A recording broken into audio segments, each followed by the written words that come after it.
guys, welcome to this week's episode of Boss Talk Tuesday with me, your favorite transformation coach, Angela Williams, aka Angela Motivates.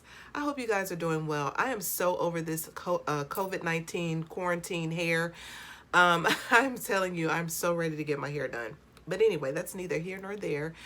Oh, and also I would like to shout out my girl Toya, the paparazzi jewelry that I have on, and I will put her information in the description.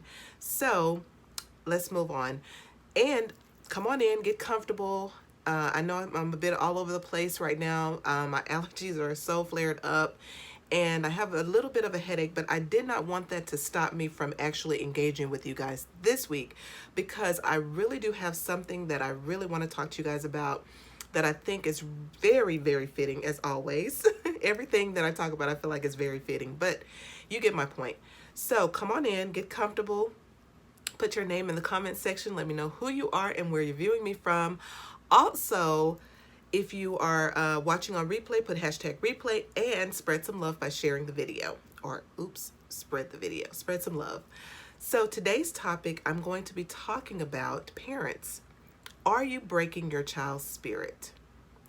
All right, what do I mean by that? Are you breaking your child's spirit? Are you putting your limiting beliefs off on your children and breaking their spirit, causing them to develop self-sabotaging beliefs? Because remember, the enemy likes to get us when we're young. So I want to talk to you guys about that. And then, of course, I want to give you some ways to overcome if you've already done damage to your child. And don't worry, because if you are not a parent just yet, maybe you can learn something from this as a person who had a parent who put limiting beliefs off on you. So this is still good for everybody, okay? So don't say that, oh, well, this is not for me, I don't have any kids. No, it's for you as well. Because guess what? You're going to be a parent someday, or maybe not. But if you are a parent, then you'll know not to do these things to your children. Okay, so let's get started. All right, so are you the parent that when your child is talking to you, like some of you may have some small children, if your children is like rambling on and talking to you, but you're not in a good headspace to really listen to them or give them your undivided attention, so you look at them and you say, shut up? Do you tell them to shut up because you don't feel like hearing them talk right now? You're frustrated. You're trying to get your thoughts together. Maybe you're trying to cook dinner. Maybe you had a bad day at work, but then you tell your child to shut up. Well, parents, let me tell you what telling your children to shut up does, okay? Telling your children at a small age to shut up takes away their empowerment to use their voice. So if your child is in a situation where they're being bullied, where they're being molested, where they're being abused in some shape, form, or fashion, because you are constantly telling them to shut up, then they're not going to feel comfortable coming to you to tell you these things because you have now stripped them of the empowerment that they need to use their voice. Okay? So I'm going to give you an example because I love to give you guys examples of what I used to do with Julian when I was going through those periods of frustration because, you know, I was a single mom. His dad and I, we separated when he was relatively young, and then he was in and out, but again, that's neither here nor there. So with Julian, whenever he would ramble on about things, as kids do, I would always ask him, son, do you mind giving me about 5 to 10 minutes? Because right now I'm concentrating on something that I'm dealing with, but I want to be more attentive. I want to be an active listener to you, and I want to hear everything that you have to say because I know that what you have to say is important. So do you mind giving me that 5 to 10 minutes? And he'd be like, okay, sure, Mom. And then there were times, because I would do that, there were times when he felt like I wasn't being an active listener. So he would say, Mom, you're not actively listening. And I'm like, oh my God, I've created a monster. But let me tell you what, Julian is 19 and he will be 20 this year. And Julian still comes to me and confide in me about things that he's maybe struggling with, things that he wants me to pray with him about, things that maybe he heard or he's witnessed or experienced. We have an open dialogue. Why? Because I did not strip him of the power to use his voice by telling him to shut up. Shut up is such a demanding and demeaning word. And it's okay if you've already said it. This is not a condemn you video, and this is not a video to say, oh, Angela thinks she's perfect and she's better than everybody else. No, I just know what works and how I was raised. You know, when you're raised in a verbally abusive environment, you tend to it does create those limiting beliefs, those self-sabotaging beliefs, to where you feel like you can't use your voice or you can't be who you authentically are. So I want to help someone to not break their child's spirit. Or are you the parent that if your child puts on something, maybe the clothes don't match, maybe their hair is all over their head? Are you the parent that says, oh my God, I can't believe you put that on, that is so ugly? Because again, these are ways you can break your child's spirit. Because guess what?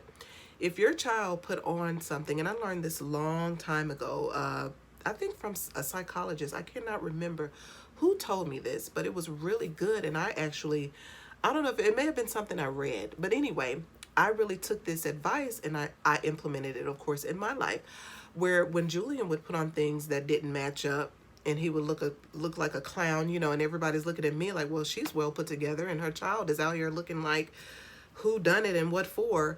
When you allow them to express themselves, whether their hair is nappy or all of their head or whatever the term you want to use, or whether they have on clothes that don't really match up, let them be their creative selves, okay? You don't have to say, oh, that's ugly. You can maybe say something like, oh, is that what you're going to wear today? Why did you choose that outfit? And then see what their input is, because eventually they're going to grow up and they're going to be so into the way they look. Because right now, I cannot tell you, I can't get Julian out of that mirror trying to make sure he looks presentable and okay. And, you know, because now he's into wanting the girls to be looking at him. You know what I'm saying? So it's like, it's a phase that they go through, but it's one that you can empower them through. Hey, just simply, hey, why are you wearing that today? Like, tell me about your outfit. This is interesting. You know what I'm saying? Like, use words that, you know, can express, okay, I ain't feeling this, but since you feeling it, I need to know why you feeling it, because honey, this don't make sense. Okay. So, but you guys know what I'm talking about, right? Or, if your child, I'm just giving you scenarios, right?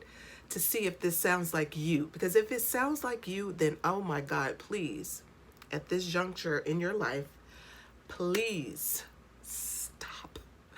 Don't break your child's spirit, okay? Because your child, the foundation of their self-esteem, their self-worth, their self-value starts with you. It starts in the home, because they have enough people outside around them, in the environment, at school, at work, if they're young adults, you know what I mean? They have enough people around them telling them what's wrong with them. But they need to hear from you what's right, because they came from you. It matters most coming from you. But if they're hearing it at home and then they're hearing it in the streets, guys, oh my God, like, what is it doing to them? It is tearing them down. And a lot of times teens don't know how to express to you how that feels, because I know I was a teen who couldn't express to my person how I was feeling. I couldn't do it because they had taken the right or the empowerment away from me, because most parents feel like, oh, you need to stay in a child's place. But as a parent, it is your job to see how your children are experiencing you, and to also see how, you know, for your child to see how you're experiencing them. Because there were times when I would be, and this is a TMI moment, so please forgive me, but I'm trying to be relatable. I'm trying to be transparent in this moment. So when I would have a menstrual cycle, I was such a witch, okay? Because I would cramp so bad that Julian could do any little thing and I would blow up, okay? But he would stand there, and thank God for a child with a mild spirit, because he would stand there and he would look at me like, what is wrong with you, woman? But thankfully, I was that parent that will go back to him and say, you know what, Julian, I am so sorry for the way I spoke to you because I'm dealing with this issue and that had nothing to do with you. So I want you to know that mommy loves you and I was really wrong for the way I spoke to you and you didn't deserve it. You didn't do anything wrong and will you please forgive me? Don't be the parent that's too big to have this relationship with your child because they're going to respect you. You have to set your boundaries. They will respect you, but then they also they will grow up and really appreciate that input. You know what I mean? Like, man, I'm telling you, this stuff works because I have a close relationship with my child. Now, does he get on my nerves sometimes? Yes. Do I get on his nerves sometimes? I'm sure. But guess what? We have a really good relationship, and you can have a really good relationship with your children too. All right. So I believe I've given you enough examples to sort of see what I'm talking about. Let me give you one more example. I was in the store and it was around Halloween time. It was getting close to Halloween. This was last year, of course. And I saw this black woman yelling at her child. He was asking, I mean, he looked like he may have been 4, maybe 5, and he was asking for a Halloween costume. The mother was like, no. And so he was, like, but mom, I want an outfit. I want an outfit. Didn't I say no? Shut up. And she was just yelling at him, right? Well, it's okay to say no, that you can't have this outfit right now. But the reason the kid kept saying, but mom, I want it, because you didn't give him a reason why he couldn't have it right now. And I know a lot of you may fight me on this, or you may not agree, but it is okay to say, son, I can't get you the outfit right now, but my plans are to get it later, but right now this is more important. It's more important for me to focus on putting food on the table than getting the outfit right now. I mean, yeah, he's young. Put it in terms he can understand. Hey, babe, yeah, I'm going to get you one. We can look at them and you can tell me which one you want and I'll get it later. I'm not going to be able to get it today, period. And then that will satisfy that urge and that need for that kid to say, mom, I want this thing and I want it now, okay? And if they continue on after you've told them why, then, you can put a little bit more sternness in your voice and say, look, I've already explained to you why you can't have this. Now, if you continue to act this way, these are the consequences. But learn how to nurture the spirit that you've been given through your child, because you have to put the good stuff in order for them to be able to stand against the bad stuff that's out there in the world. So now that we've talked about that, let me give you some examples of ways you can go back and fix it if you are that parent. So if you want to go back to your children, even now, they may be grown, they may still be young. Just go to them and say, hey, let me ask you a question. How was I as a mother growing up? How did you experience me? And know that their version of how they experienced you versus your version of how you treated them is going to be totally and completely different. Okay, it's not going to be the same story. And it may be the same story, depending on how good of a childhood they had. But you could say, hey, how did you experience me as a mother or a father or a parent? And then let the child tell you, mom, like, you were really tripping when I was so-and-so such and such age. And then you'd be like, really? Oh my God, like, I'm so sorry about that, because this is what I was taught. And so this is what I knew to bring to the table. But because I am a better person now, or a different person now, I want to be able to make things right in the areas that I made wrong, because I want you to know that I love you, even though I may not have said it a lot when you were younger, or I may not have shown it the way that you needed it to be expressed, okay? Because we all have different love languages. And if you find out what your child's love language is, man, just imagine what you can do to their spirit to bring them to a place of confidence and assurance to know that, oh my God, like, my mom has really put some good stuff in me. And It doesn't matter what you're saying to me because this is what is on the inside of me. And I believe this more than I believe this negative report that you're giving me. Like, they won't be so easy to accept labels when the label that they have been given at home is a great positive label. So do you see what I'm saying? So go to them. How did you experience me? Number one, get their input. Number two, will you forgive me for the way that I was? Because that's all I knew. And I'm willing to be open to something better and newer in order to help you. Okay? There's nothing wrong with apologizing. Apologizing and acknowledging to a child is everything. A kid, all they want to know and hear from their parent is, whew, that's all I wanted to hear, was that you noticed or you knew or you that I value my thoughts and my feelings matter to you enough for you to come to me and say, I acknowledge that what you're saying actually transpired, or I acknowledge your feelings. Even though you may not agree with their feelings, I acknowledge that this is how you experienced me. Because guys, have you ever been on a job? You're the new person on the job. And then somebody on that job will come to you and tell you to stay away from XYZ. Don't go near Susan because Susan is so-and-so such and such. And then when you go and encounter Susan, your experience with Susan is totally different from the experience that they gave you. You love Susan. You and Susan are like best friends on the job. Susan's bringing you baked goods. You're leaving Susan cards on the desk.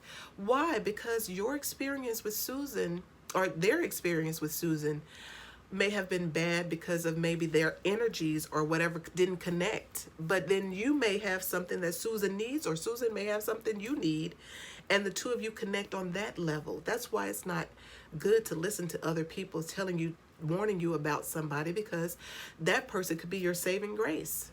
I'm a witness. It has happened to me. People have warned people to stay away from me.